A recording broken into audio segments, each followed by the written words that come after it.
They laughed before he even reached the center of the floor, and the sound of it cut sharper than the bright lights above him.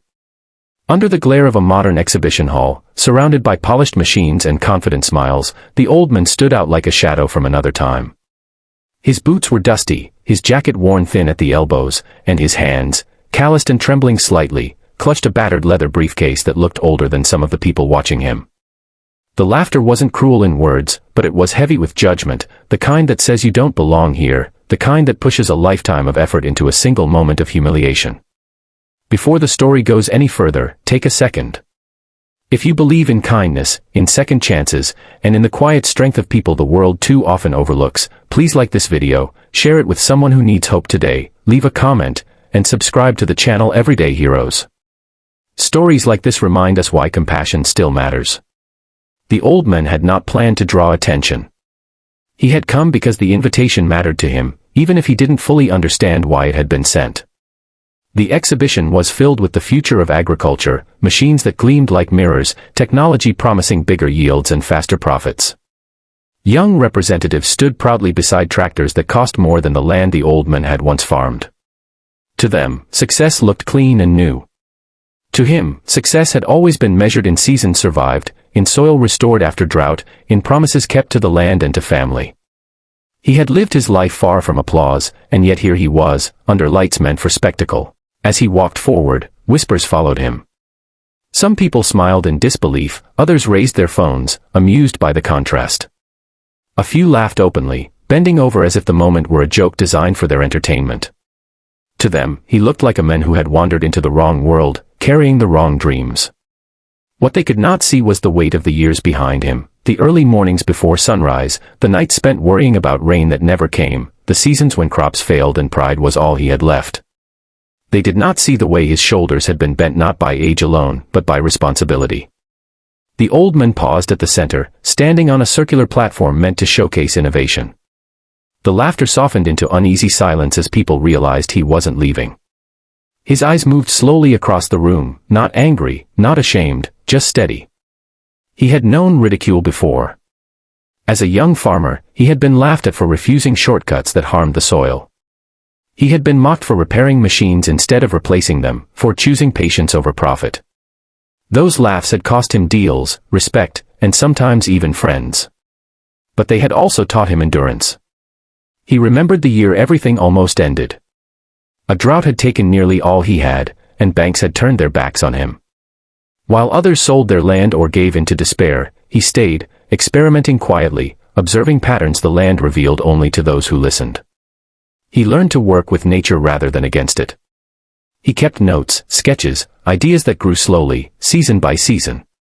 The briefcase he carried now held those ideas, refined over decades, protected like something alive. When the organizers finally approached him, their expressions were uncertain.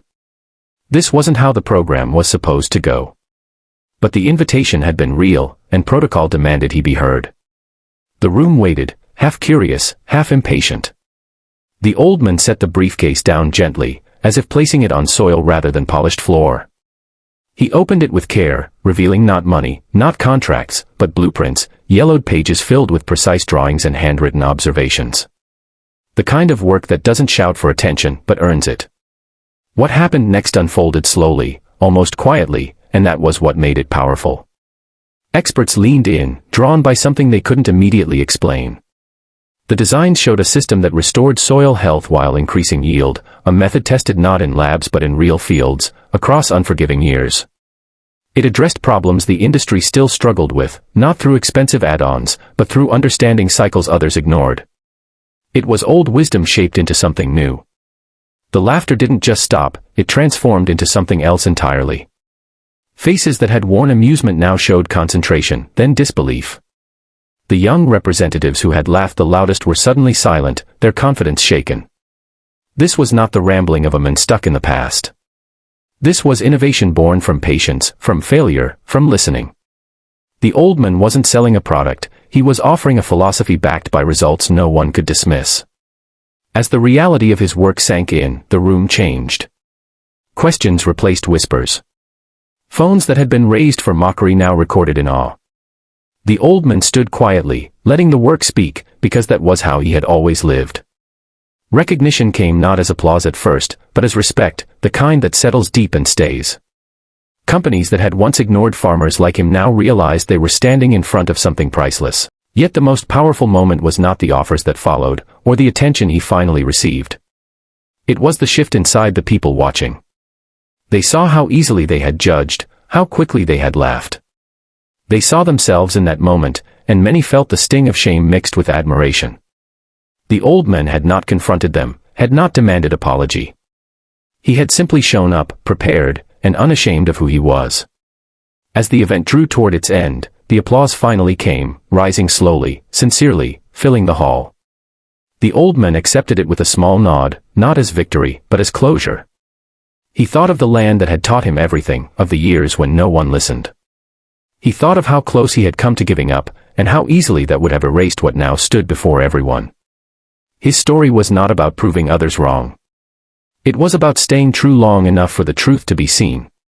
If this story is touching something inside you, if it's reminding you of someone who was underestimated, overlooked, or laughed at, please take a moment now to like this video, share it, and engage with the channel Everyday Heroes. Your support helps stories like this reach people who need them. Just before we end, here's a special request. Please comment below with one word that describes how this story made you feel. Your words matter more than you think. The old man left the hall much the same way he had entered, walking steadily, carrying his briefcase. But the world behind him was different now, not because it had changed, but because it had finally noticed. The laughter was gone, replaced by understanding.